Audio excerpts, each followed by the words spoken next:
took place tonight in Sacramento, California. This was the last official stop on the road to WrestleMania, because the next stop is Las Vegas, which is where WrestleMania takes place for the second consecutive year. And of course, being the go-home show to WrestleMania, the show decided to kick off with the main event, having the opening segment and the closing segment. So to start off first, it was kind of a cold open. They had Roman Reigns have a video promo on what CM Punk said about him last week. Then we had some superstar arrivals, including CM Punk, Stephanie Vaquer looking insanely hot. Then you also had Charlotte Flair and Alexa Bliss arriving together. And then we saw Gunter arriving.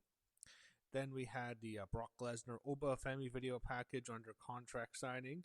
Then Paul Heyman introduced Brock Lesnar to sign a contract separately with Triple H and Adam Pearce in the ring. Brock quickly signs it. Paul cut a quick promo, didn't really care. Backstage promo with Logan Paul and Austin Theory talking to ISO Speed. Then we get like a training montage, kind of what you would see in a Rocky movie or something. Charlotte Flair was out next with Alexa Bliss, and then we actually got Giannis of the NBA talking about his most memorable WrestleMania moment, which he said was the most shocking one, WrestleMania 30, 21-1, Undertaker losing the streak to Brock Lesnar. Definitely, without question, the most shocking moment in the history of professional wrestling, in my opinion. Then, Lyra Valkyria came out with Bayley, as Lyra would take on Charlotte. They show us the construction of the stage at WrestleMania 2 before that. And it better be something special if they're showing us this, because they're hyping it up now. People are expecting it to be something really special now. So we get Charlotte Flair against Lyra Valkyria. Charlotte was wearing cheetah attire. She just turned 40 last week, by the way, and wearing golden cheetah for this match, I guess, with Lyra. They were having a solid matchup here. Lyra actually nearly won with a crucifix pin. Bayley tripped up Charlotte as she was in a roll-up, allowing Lyra to reverse and get the win. After the match, both teams were shoving each other due to the finish. And this was the only two teams we saw tonight. No Bella Twins, as Nikki Bella is still, I guess she's rehabbing her ankle injury. And thankfully no Annihilators, who I expect to win, unfortunately, on Saturday. The MFTs confronted the Usos in LA Knight. Backstage, Solo just drags any show he's on down. He is just awful. He's such a ratings killer. It leads to a 6-man tag team match later tonight. Solo, for me, it's go away heat with me when it comes to Solo Sikoa. We see Stephanie Vaquer heading to the ring. Penta was out next. He stands on the stage and cuts a brief promo. Then they actually previewed the Hulk Hogan documentary. This part focused on the heel turn leading up to the formation of the NWO and WCW 30 years ago now. Stephanie Vaquer was out next to her new terrible theme music. Unlike her opponent, she has the much worse theme song. Liv actually has her own new theme song that has nothing to do with Def Rebel, by the way. So they show her nearly killing Liv and Roxanne Perez last week. And then Kathy Kelly was interviewing Stephanie in the ring. And then Liv immediately jumps Stephanie. And they kind of tried to do the same thing they did last week with Stephanie shoving Liv into Roxanne. This time it's Liv shoving Stephanie into Kathy. Never bought for a second that Kathy was hurt. So Kathy sells it like she was hurt, and Liv beat her up for a minute. Stephanie fought back, and then they had to be separated by security. Liv was acting really crazy here. I think she was just doing too much here, trying to go a little bit too over the top, but I get it. She's pissed off what happened last week, what Stephanie did to her. And they sold a Kathy Kelly injury, by the way. I'm not sure if that's going to play into any storyline or anything. Probably not, but they needed to at least do that. But I thought this was well done. It's building up to the match this Saturday. Stephanie Vaquer against Liv Morgan. Backstage, Jackie Redmond interviewed Io Sky after her loss to Jade Cargill. Then Asuka and Kairi walk up to her. It leads to a match being set up between Kairi and Io tonight. The Usos made their stupid Yeet entrance. I muted the TV whenever they come on my screen with that stupid entrance. After the break, LA Knight comes out. Then the loser MFTs come out. And we get the Usos and LA Knight taking on the MFTs. So in this matchup, Solo Sikoa actually was confronted by Tama Tonga, who came through the crowd, and they've been having issues on SmackDown. And to be honest, I just didn't care at all when I saw Tama Tonga. I don't hate Tama Tonga, but man, just whenever anything has, whenever Solo is involved in anything, I just immediately tune out and I don't want to watch it. He's just such a fucking nepo baby that he gets all these opportunities because of his family. He gets all this fucking TV time to just destroy ratings. He's so fucking awful. But it's so. I'm just glad Solo's not on WrestleMania. I'll say it like that. He should never be on a WrestleMania. I don't think he's had a match at a WrestleMania before, by the way, because you look at the last few ones. He's going to be on SmackDown. He's not even going to appear on this year's WrestleMania. The year before last year, I think he came out with Jacob Fatu briefly during his entrance. 2 years ago, he made a run in the main event, and then 3 years ago, he also had the main event, both times attacking Cody. So he's never actually had a match at WrestleMania, and that's a good thing. We've been spared. He's an awful wrestler too. Yeah. Anyway, it led to the Usos and LA getting the win here. They show us highlights from the worst show of all time, SmackDown, and what happened with Pat McAfee. Gunther was out next. Seth jumps Gunther immediately. Seth wants to know why Gunther wants to fight him at Mania. Gunther says Seth can't lace his boots, and then they brawl. Seth got the better of Gunther in this exchange, so setting up really whenever you see someone really get the upper hand on the go-home show, it usually means they're losing, but not always. Not always. It's not a guarantee, but usually. We got a Finn Balor Demon promo. Dominic was complaining to Adam Pearce backstage about facing the Demon. Io Sky was out next. And then Kairi Sane was out with Asuka. We got Io Sky against Kairi Sane. Fans were behind Io. Of course, we got a break during the match. Asuka attacked Io as the ref was distracted, causing Rhea Ripley to come out after Asuka. But then this draws Jade to come out and attack Rhea. Then Io hits a suicide dive, taking out Jade. But Asuka gets involved again, leading to Kairi Sane pinning Io Sky. And right when I saw that, I thought, oh, you know what? If they're going to beat Io right before WrestleMania, she's not going to be having a match on the show. She's going to be on the show and she's in Rhea's corner, but Io Sky will not be wrestling at WrestleMania this year. That's some bullshit. Fuck that, man. Really? I Show Speed gets a match. I'm sure Jelly Roll will get a whole 3 segments. That's what usually gets on SmackDown, so I'm sure he'll get 3 segments. Pat McAfee's heavily involved. And fucking, who am I missing? Oh, Lil Yachty. I'm sure they'll all get matches. You know, the Annihilators are going to be on the show. The Bella Twins are going to be on the show. All these people who are no good, but Io has been the best female wrestler in the company the last year. No spot for her at WrestleMania. That's bullshit. She's on the card, as in she's in Rhea's corner. So, like, when you look back at WrestleMania 42's Wikipedia, it will say Io Sky was in Rhea Ripley's corner, so she's technically part of the show, but she's not going to have a match. Neither is Tiffany Stratton, who, along with Io Sky, both went into last year's WrestleMania as their respective World Women's Champions. Io was the Women's World Champion, and Tiffany was the WWE Women's Champion. So the two main champions both are not going to have a match the following year at WrestleMania. Both of them actually won last year. They both won the match and they retained their belts. And if you were to tell me a year from now, neither of them are going to even be on the card the following year, I would have thought you're fucking crazy. But yeah, that's where we're at right now, I guess. I mean, the only explanation would be an injury, really. And that's not what we have right now because both are active. So they preview AJ Lee against Becky Lynch. Oba Femi headed to the ring next. Triple H and Adam Pearce wrote for the second contract signing. Oba Femi was out. He quickly signed the contract and Paul walks out. He puts Oba Femi but says he'll lose to Brock. Oba cut just the best promo of his career. He was great. Went on for a while but was good. He held his own in the promo. And I said this is the best promo he's ever cut. He's cut some good ones in NXT in the past. But this was the best Oba Femi promo I've ever seen. And, you know, he needed to really hit out of the park on the go-home show before WrestleMania. We got the Liv Morgan music video. This is kind of almost the highlight of the night for me. I don't get it. I guess Liv wants to be a pop star, and this is her new theme song. I've never been a big fan of Liv's old theme song, to be honest, but I like it. It's her new theme song. I think she's winning at WrestleMania, by the way. I'll talk more about that during my predictions, but I think she's winning. She has her new music video, and she like wants to be a pop star. I think she's going for like a almost like a Sabrina Carpenter type of vibe here. I thought she was good. I don't know about her voice. She's trying. It's her first single that she's ever recorded. I actually liked that. I like that she recorded her own theme song, and I know what. I kind of I enjoyed this for what it was, and I'm glad she has new theme song. And too bad Stephanie Vaquero has to be saddled with the worst theme song by Def Rebel, but Liv gets her own theme song. I'll say this also. I really think theme music plays a big part in wrestlers getting over more than people realize or at least want to admit. And I think when you have a really bad theme song, it really drags you down and it hurts you and it prevents you from getting over.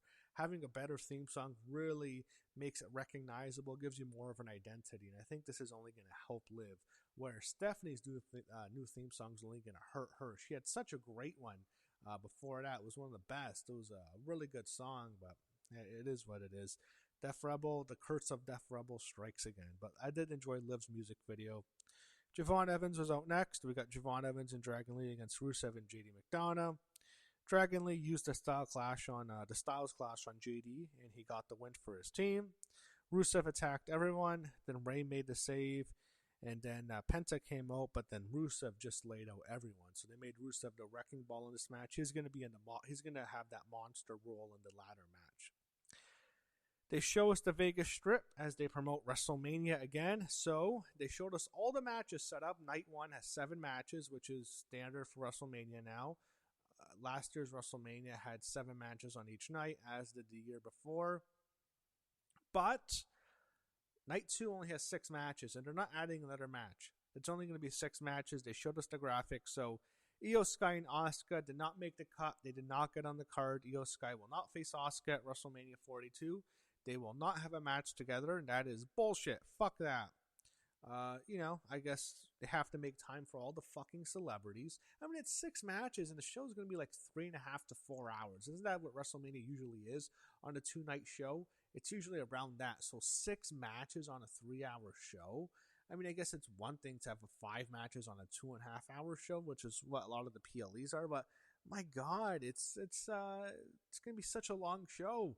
How are they gonna fill it? I'm sure no Punk and Rowan might get a lot of time, but I don't think Finn and Dom's gonna get that much time.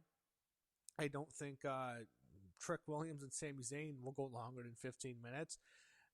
The Intercontinental title probably will be a 15-minute match, the ladder match. Oba and Brock, it's gonna go like 5 minutes. Come on, we know that. And what else am I missing? Jade and Rhea. Hopefully that doesn't go longer than 15 minutes.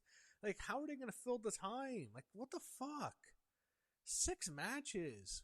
Nice. Sunday looks like a shit show. I'm not going to lie. I think Sunday's a pretty bad card. I think it's weak. Saturday looks good. Saturday's a strong card, in my opinion, in terms of match quality. But then again, the main event's going to be ruined. So my expectations are very low for WrestleMania, especially if you watch the short I uploaded earlier today. My expectations are very low. I am not expecting anything from this WrestleMania at all. I'm just hoping we get some good matches, some good moments, and I'm entertained by some of the entrances. And hopefully it's an easy show to watch and they don't do something so terrible like they did last year in the main event.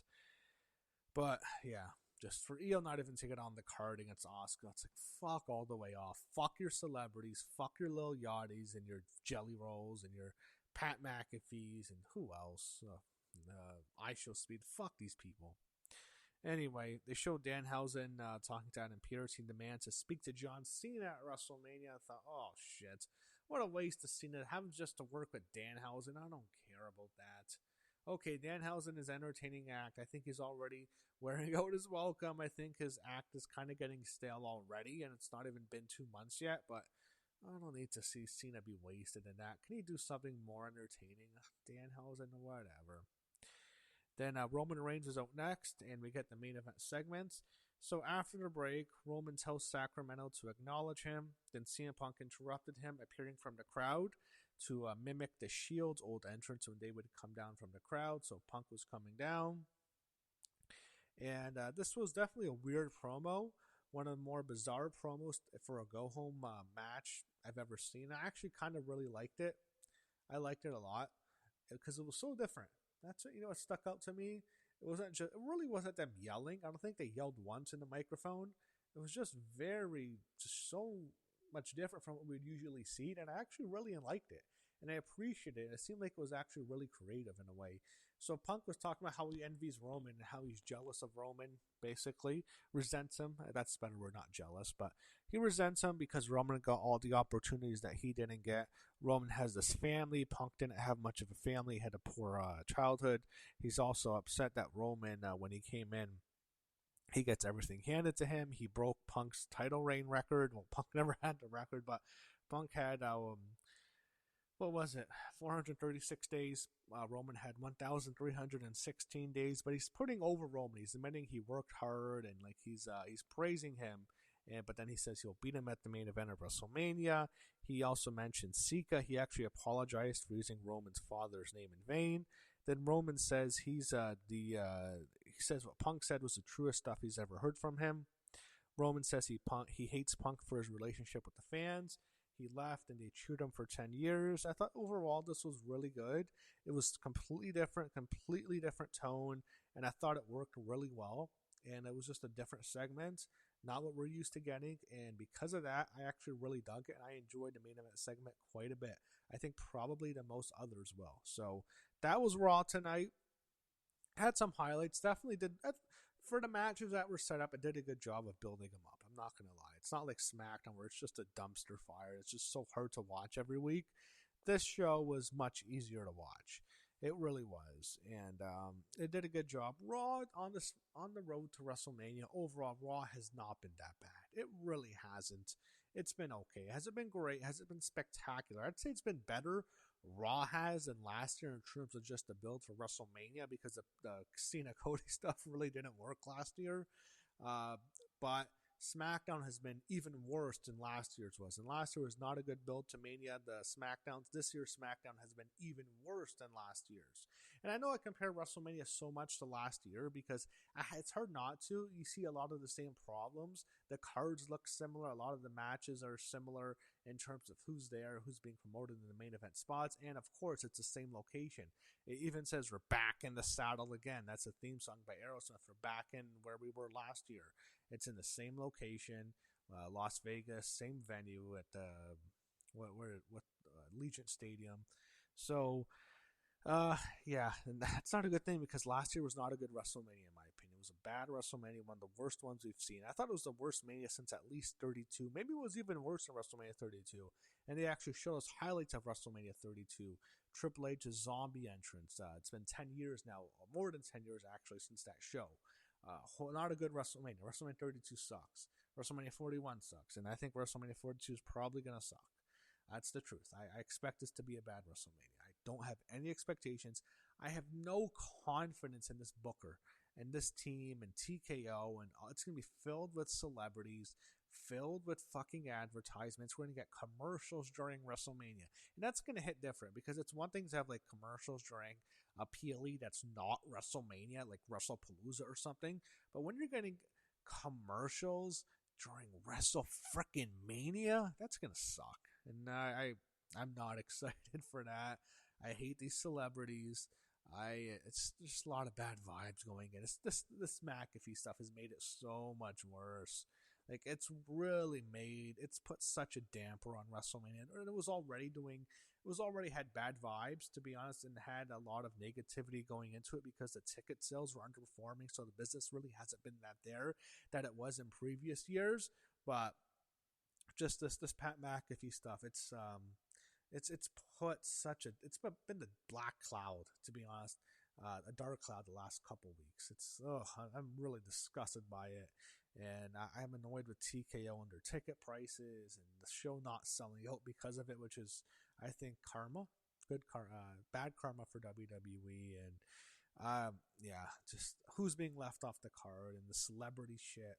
A lot of negativity towards the company, but I'm going to go in with an open mind. I have low expectations for WrestleMania this year. Maybe that might be good. Maybe because I have low expectations, the show might actually deliver. Who knows?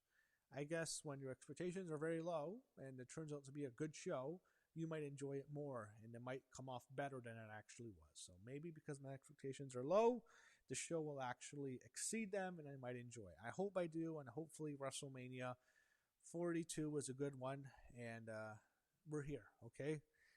Raw, last Raw, this was the go home Raw. The road to WrestleMania is officially over. We have made the last stop. The next stop is Las Vegas, which is where WrestleMania will take place, as they're back in the saddle again.